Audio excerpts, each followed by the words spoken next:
কারণে অকারণে হাসতে পারি, তাই অনেক দুঃখ থেকেও কোনো দুঃখ নেই। কেমন আছেন সবাই? শুভ সকাল। আজকে ঘুম থেকে উঠছি সকাল 7টার সময়। অনেক ভালো ঘুম হয়েছে রাতে আমার, যদিও অনেক রাতে ঘুমাইছি, তারপরও যতটুকু সময় ঘুমাইছি আজকে অনেক ভালো একটা ঘুম হয়েছে। এখন তো রাত জেগে কাজগুলো করতে হচ্ছে, যার কারণে ঘুমাতে অনেকটাই দেরি হয়ে যায় রাতে। আর ভোরবেলা ঘুম থেকে উঠতে ইচ্ছা করে না, মনে চায় আর একটু সময় ঘুমাই থাকি। সকাল 7টা বাজে আজকেও ঘুম থেকে উঠলাম, তারপরে এই যে রুটি ভাজি করলাম, ঘরের বাসি কাজগুলো যা আছে সব শেষ করলাম। তো রান্না শেষ, আর এইদিকে আমিও গরমে শেষ। বাইরে কিন্তু বৃষ্টি হচ্ছে, ঠান্ডা ঠান্ডা আবহাওয়া, তারপরও রান্নাঘরে রুটি ভাজি এগুলো করতে এসে ঘেমে নিয়ে আমি অস্থির। রান্না শেষ করে নিজের জন্য এক কাপ চা নিয়ে আসলাম, চা খেয়ে যাব আমার প্রিয় জায়গাটাতে। এখন দেখি বাইরে তখনও ভালোই বৃষ্টি হচ্ছে, এই বৃষ্টির মধ্যে যাওয়া যাবে না। পরে ভাবলাম থাক, এখন আর যাব না, বিকালে যাব। আমার প্রিয় জায়গাটাতে যাওয়ার জন্যই কিন্তু ভোরবেলা উঠলাম, রান্না বাড়া করলাম তাড়াহুড়া করে। ঘড়ি কাটায় তখন সকাল 8:30 বাজে। বের হবো চাটা খেয়ে, কিন্তু ওই যে বৃষ্টি, যাওয়া হলো না। তা ভাবলাম থাক, বিকালে যাব, একটু পাঞ্জাবির যে বাকি কাজটা আছে বসে করি।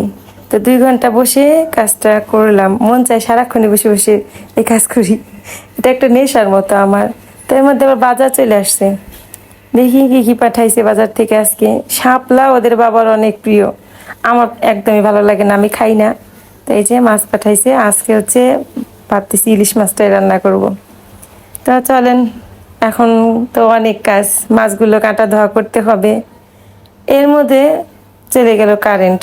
মাছ কিভাবে কাটতে বসবো? কারেন্ট না থাকলে আমার বাসাটা একদম অন্ধকার হয়ে যায়। অন্ধকারে কিভাবে এই মাছগুলো কাটা ধোয়া করি? তারপরে কি করব, কারেন্টের জন্য বেশ কিছু সময় অপেক্ষা করলাম। অপেক্ষা করে দেখি কারেন্ট তো আসে না, আর এই যে হাতে কিন্তু রং লেগে গেছে, কাজ করতে গেলে রং লেগে যায়। তো কারেন্ট আসতেছিল না, পরে কারেন্টের জন্য অপেক্ষা করি নেই, মাছ কাটলাম, মাংস কাটা ধোয়া করলাম, রান্না সব কিছু রেডি করলাম। এর মধ্যে কারেন্ট আসলো, তারপর আবার শুরু করে দিলাম দুপুরে রান্না বাড়া। আবার সেই তাড়াহুড়া, ওদের বাবা বেলা 2টা বাজলে পরেই ফোন দিতে শুরু করে, খাবার হইছে, রান্না কি হইলো, লোক পাঠাবো, আর কত সময় লাগবে। আবার ছেলেরা এসে বারবার জিজ্ঞাসা করতে থাকবে মা রান্না হয়েছে। তাড়াতাড়ি রান্না বাড়া করে ওদেরকে খেতে দিয়ে স্নান করে আসলাম, এখন পূজা দিব। সারাক্ষণই ব্যস্ত ব্যস্ত আর ব্যস্ত। তো পূজা দিব, পূজা দিয়ে নিজে কয়টা খেয়ে তারপরে একটু রেস্ট নিয়ে যাব আমার প্রিয় জায়গাটাতে বিকালবেলা। তো পূজা দেওয়া শেষ করলাম, পূজা দিয়ে খেয়ে একটু রেস্ট নিয়ে কিছু সময় তারপরে আসলাম চলে এই যে বিকালবেলা আমার প্রিয় জায়গাটাতে, যেই জায়গাটাতে প্রত্যেক দিন না আসলে আমার ভালো লাগে না।